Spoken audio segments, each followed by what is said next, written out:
que nos torna agradáveis a Deus. 1 Coríntios capítulo 8, versículos 7 ao 13. Não é a comida que nos torna agradáveis a Deus. É natural que a gente queira agradar as outras pessoas. É sinal de algum desequilíbrio quando uma pessoa tem o hábito de ser desagradável com as outras. Se já é legal ser agradável com outras pessoas, quanto mais legal ainda é ser agradável a Deus. Mas o que nos torna agradáveis a Deus? Temos que considerar que, por natureza, todo ser humano é desagradável a Deus. A Bíblia diz que todos somos concebidos e nascemos em pecado.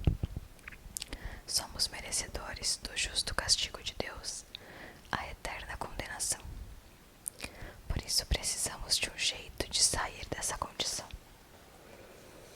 Tentamos de todas as formas possíveis agradar a Deus, mas não conseguimos. O apóstolo Paulo afirma que não é a comida que nos torna agradáveis a Deus. Ele também escreveu aos Romanos que não são nossas boas ações que nos mostram agradáveis a Deus, pois a lei mostra o quanto somos pecadores. Uma vez que somos pessoas injustas por natureza, desobedecemos a Deus todos os dias. Como não conseguimos resolver nosso problema, só nos resta uma alternativa: reconhecer a nossa incapacidade e aceitar a solução que Deus preparou para nós. Jesus Cristo se fez gente igual a nós, só que sem pecado.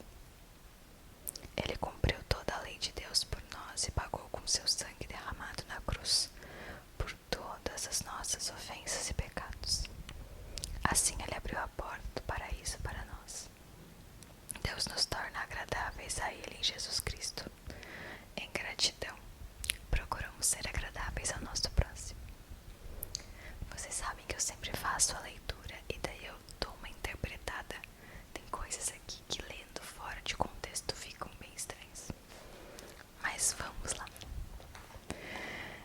Me chamou a atenção essa passagem porque não faz muito tempo eu ouvi uma pessoa falar que alguém dizia assim: ai, porque o ser humano pode ser mal, alguma coisa assim.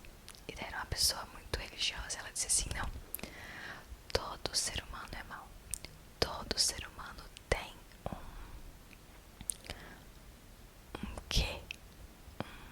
algo dentro dele que fala: ah, não, vai por aquele caminho. Só que nós, que temos Jesus no coração, precisamos entender que a gente vai contra, às vezes, esse impulso humano e escolhemos o caminho certo. Por que ela diz isso? Eu quero tirar isso de um contexto para explicar o meu ponto de vista. Não é que nós somos horríveis por dentro, mas é pra gente entender que todo mundo tem o seu lado bom e o seu lado ruim. Não interessa o quão pura a pessoa seja, ela vai ter uma pontinha ruim ali junto. Por ser, todo ser humano nasce assim, com esses dois lobos, né? O lobo bom e o lobo mau. Isso eu acho que é pra gente entender que não é errado você ter esses pensamentos e esses impulsos, porque muitos deles são, podemos dizer, instintivos da nossa sobrevivência. Assim como, por exemplo, na evolução, talvez uma mãe precisou salvar o seu filho e precisou deixar outro filho, sei lá, morrer. Não que a gente faria isso por consciência, mas talvez para salvar o seu, entende? O contexto que eu quis colocar. Isso eu quero te dizer que sempre que você tiver algum pensamento ruim sobre alguma coisa, você não precisa se castigar por isso. Você precisa refletir com isso. Tá, eu tive esse pensamento ruim. O que eu vou fazer com ele? Eu vou ignorá-lo e eu vou seguir os ensinamentos de Jesus. Entenderam? Essa eu acho que é a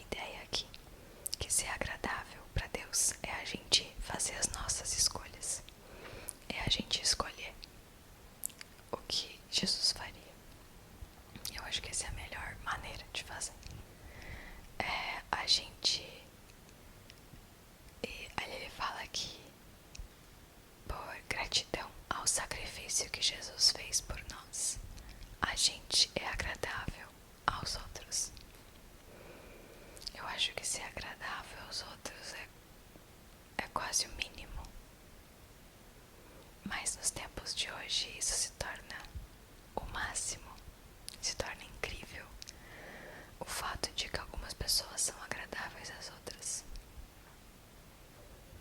Eu vou dar um exemplo para vocês. Eu mudei a minha sala de trabalho na prefeitura não faz muito tempo. Eu tô trabalhando agora numa clínica que tem elevador e escada.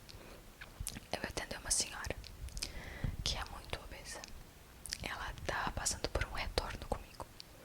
A filha dela foi até a recepção e disse: olha, é muito trabalho tirar ela do carro, fazê-la ir do andador até o elevador, subir no elevador, sentar aqui e esperar, ir na consulta e fazer todo o processo de volta. Será que a Nutri não poderia descer e conversar com ela no carro? Porque não é uma primeira consulta, a gente só quer tirar dúvidas. Até porque eu tinha passado os exames e ela não tinha feito, então ela ia precisar voltar de qualquer jeito. Aí eu falei: claro, eu vou descer lá falar com ela.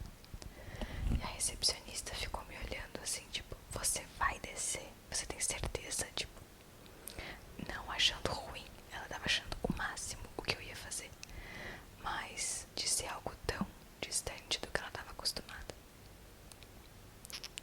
Pra mim, descer as escadas, falar com a mulher e subir, descer e subir as escadas não dá 5 minutos. Pra ela ia dar mais de meia hora fazer todo esse processo. Então por que eu não vou ser agradável com ela e facilitar se eu posso? E daí eu já agendei que a próxima consulta eu vou fazer visita domiciliar, porque a gente tem esse serviço e é muito mais fácil eu ir até a casa dela do que ela, porque é uma condição específica, né? Não é todo paciente obeso que a gente faz isso. Ela é uma paciente obesa e ortopédica com dificuldade de locomoção.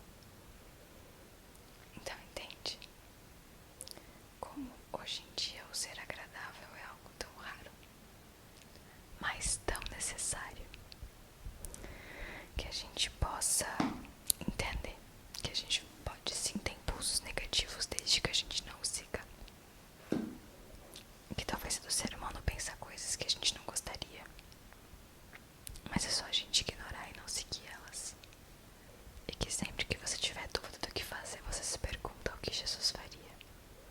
Eu tenho certeza que Jesus desceria as escadas e atenderia a mulher no carro. Não que eu sou perto do que dele pode, mas se alguma ação que eu possa fazer pode ser próxima da dele, eu já fico muito feliz.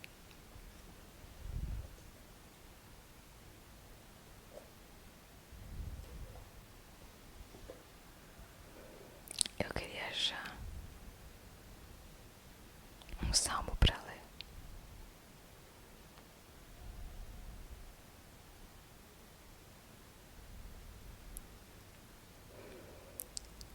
E apareceu o Salmo 41, a oração de um doente. Eu acho que talvez porque eu falei dela, tá fazendo sentido pra mim. Eu vou ler e a gente vai vendo. Quem sabe faz sentido pra você. Felizes são aqueles que ajudam os pobres, pois o Senhor Deus os ajudará quando estiverem em dificuldades. O Senhor os protegerá, guardará a vida deles e lhes dará felicidade na terra prometida. Ele não os abandonará nas garras dos inimigos. Quando estiveres doentes de cama, o Senhor os ajudará novamente a lhe dar a saúde. Eu disse ao Senhor: pequei contra ti. Tem compaixão de mim e cura-me. Os meus inimigos falam mal de mim e perguntam: quando será que vai morrer e ser esquecido? Se algum deles vem me visitar, não fala com sinceridade e ainda junta más notícias a meu respeito, para sair espalhando por aí afora. Todos os que me odeiam falam de mim cochichando e pensam que o pior vai me acontecer. Eles dizem assim: ele está muito mal mesmo e não vai se levantar mais. Até meu melhor amigo, em quem eu tanto confiava, aquele que tomava refeições comigo, se virou contra mim. Ó Senhor Deus, me dê compaixão e me dê saúde novamente. Tenha compaixão e me dê saúde novamente, para que eu dê aos meus inimigos o que merecem. Eles não me vencerão, e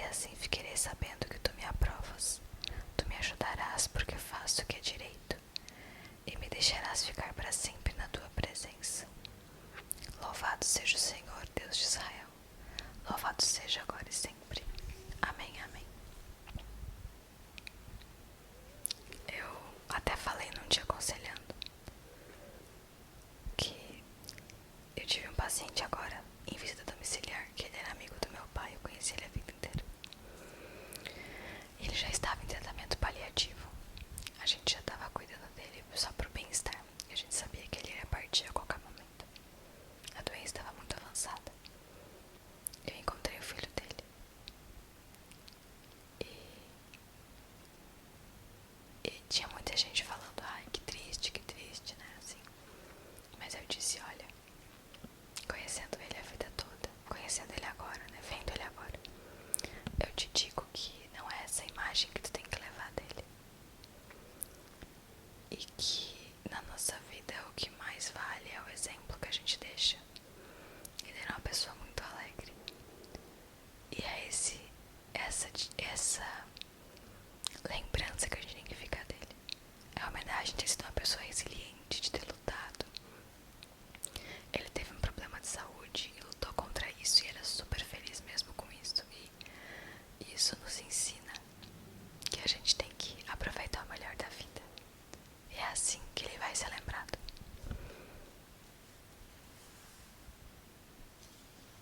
E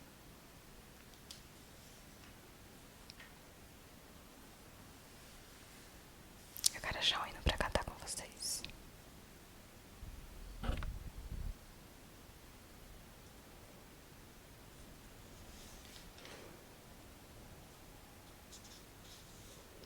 Eu quero fazer uma oração.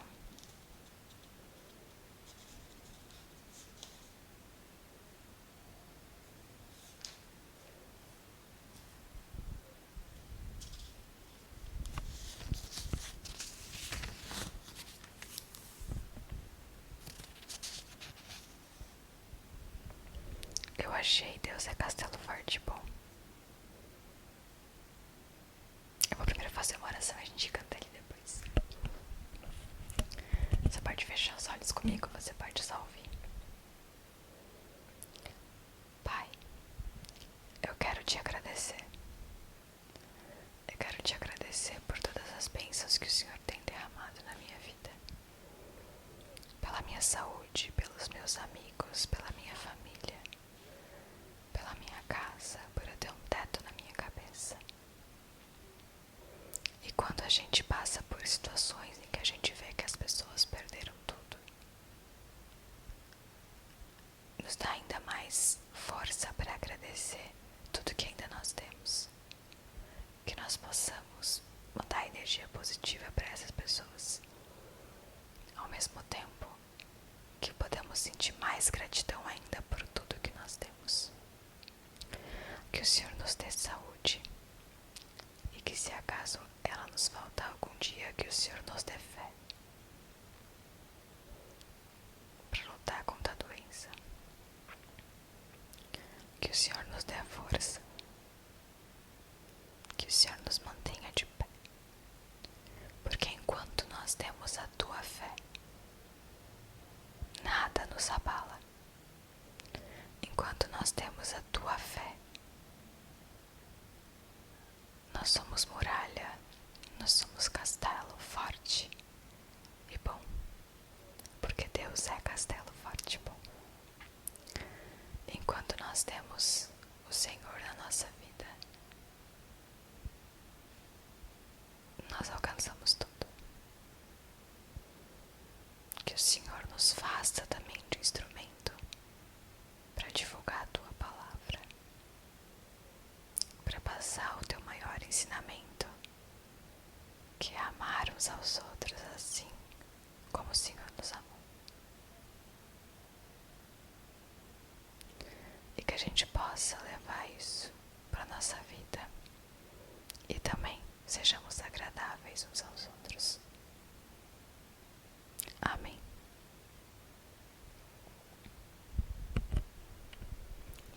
Deus é castelo forte e bom, defesa e armamento. Assiste-nos com sua na dor e no tormento. O rei infernal das trevas do mal, com todo o poder e astúcia quer vencer. Igual não há na terra, a minha força nada faz. Sozinho estou perdido. Um homem a vitória traz. Por Deus foi escolhido.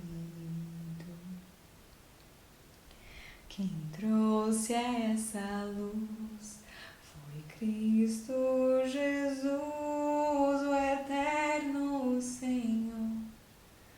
Outro não tem vigor. Triunfará na luta. Se inúmeros demônios vêm querendo exterminar-nos, sem medo estamos, pois não tem poder de superar-nos, pois o rei do mal, da força infernal, não dominará, já condenado está. Por uma só palavra, o Verbo eterno vencerá as hostes da maldade. As armas o Senhor nos dá, Espírito, verdade. Se a morte eu sofrer, se os bens eu perder, que tudo se vá, Jesus conosco está. Seu reino é nossa herança. Até aqui. Que Deus te abençoe e te guarde. E a gente se vê no próximo vídeo. O Super